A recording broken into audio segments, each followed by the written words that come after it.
লৰা ছোৱালীক এতিয়া আমি কলেজত কোৰ্স কৰাম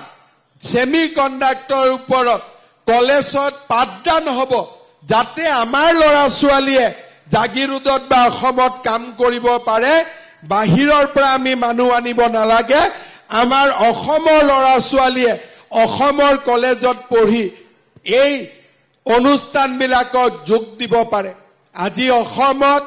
শিক্ষকৰ চাকৰি দুৰ্নীতি নোহোৱা হ'ল 1 লাখ আমি চৰকাৰী চাকৰি দিলো দালাল নোহোৱা হৈ গল এই বছৰৰ ভিতৰত আমি নতুনকৈ আৰু 50,000 চৰকাৰী চাকৰি দিয়াৰ বাবে আমি সিদ্ধান্ত গ্ৰহণ কৰিছো মাটি বাৰীৰ কাম কাজ আগতকৈ ধুনিয়াকৈ হ'ল বসুন্ধৰা 1 বসুন্ধৰা 2 যিমান মানুহৰ ম্যাদী পট্টা নাছিলে লাহে লাহে আমি মানুহৰ পট্টা মেডি কৰিব পাৰিছো আৰু চৰকাৰী কাম কাজ অসুবিধা নোহোৱাকৈ কৰিব পাৰিছো আগত মানুহৰ ধাৰণা আছিল যে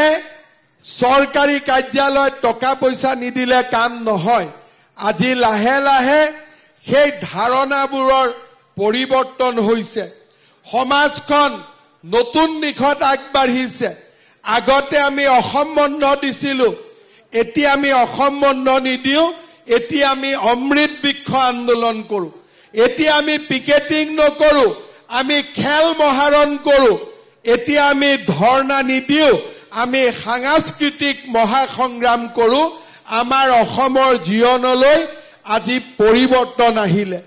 এই গুটেই কামবিলাক অৰুণোদয় হক আজি আমাৰ ছোৱালীক বিনামূলীয়াকৈ শিক্ষাদান হক আৰু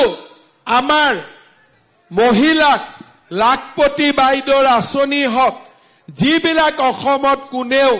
আগত কল্পনা কৰিব পৰা নাছিল তেনেকুৱা আঁচনিও আজি আমি অসমত আনিব পাৰিছো যেতিয়া আমি অৰুণোদয় আৰম্ভ কৰিছিলো মানুহে বিশ্বাস কৰা নাছিল যে কেনেকৈ চৰকাৰে বেংক একাউণ্টত টকা দিব লাহে কৰি 830 টকা 1250 টকা হ'ল এতিয়া কংগ্ৰেছৰ মানুহেও কয় যে মোক এটা অৰুণোদয় দিয়ক বুলি হয় নে নহয় তাৰ মানে আজি কংগ্ৰেছৰ পৰিয়ালকো অৰুণোদয় লাগে তাৰ মানে মানুহে বিশ্বাস কৰে যে অৰুণোদয় আঁচনি আছে আৰু এনেকে 1250 টকা মাহৰ 10 তাৰিখে বেংকৰ একাউণ্টত জমা হ'ব পাৰে এইবাৰ আমি কি সিদ্ধান্ত লৈছো যে যোন যোন পৰিয়ালৰ অৰুণোদয় নাছিলে এইবাৰ আমি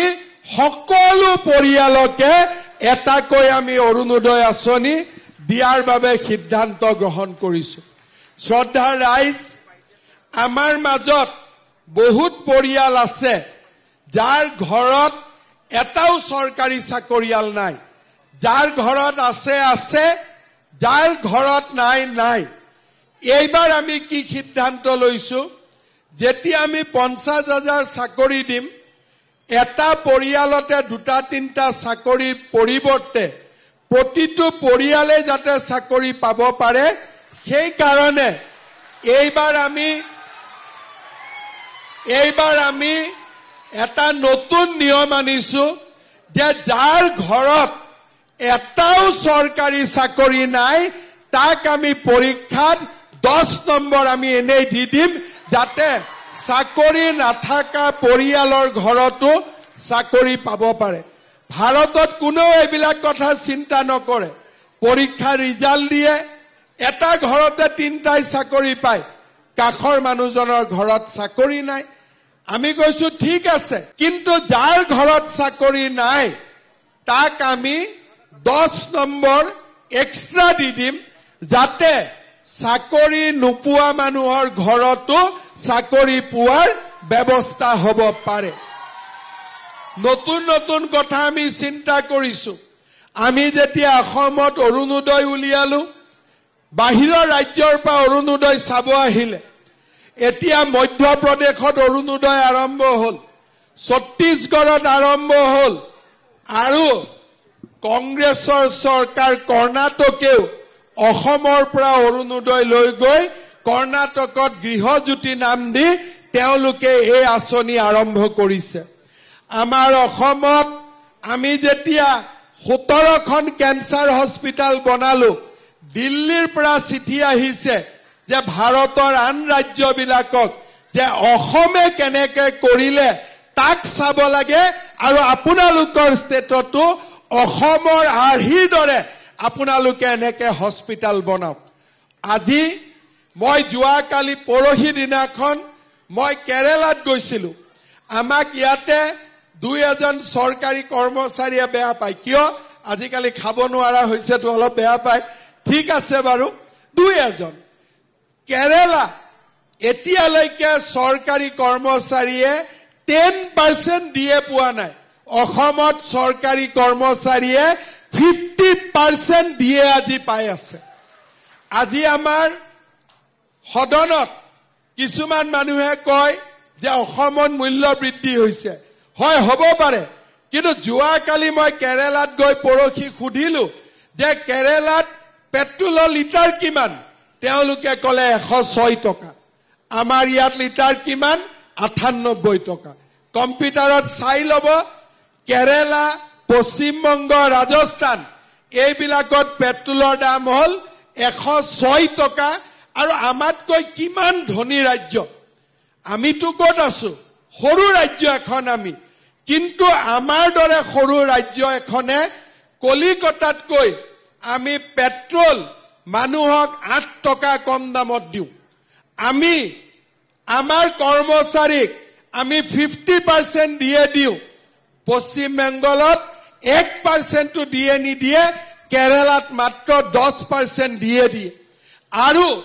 এনেকে 3 বছৰৰ ভিতৰত 1 লাখ চৰকাৰী চাকৰি দিয়া ভাৰতৰ কোনো ৰাজ্যই আজিলৈকে পাৰা নাই অসমে গ্ৰীনিজ ৱৰ্ল্ড ৰেকৰ্ড কৰা বুলি ক'লেও আচৰিত হ'বলগীয়া একো নাই বিহুতটো আমি গ্ৰীনিজ ৱৰ্ল্ড ৰেকৰ্ড কৰিছোৱে লৰা ছোৱালীক চাকৰি দিয়া আৰু 1 টকাও পইচা নোখোৱাকৈ চাকৰি দিয়াৰ ক্ষেত্ৰতো আজি আমি বিশ্ব অভিলেখ স্থাপন কৰিছো মই এই কথাখিনি আপোনালোকৰ আগত কিয় কৈছো আপোনালোকে জানে সব কথা কিন্তু আপোনালোকৰ আগত এই কাৰণে কৈছো যে আপোনালোকে ভোট দিয়া মুখ্যমন্ত্ৰী এজনে আজি অসমৰ পৰিৱৰ্তন কৰিবলৈ সক্ষম হৈছে আৰু ইয়াত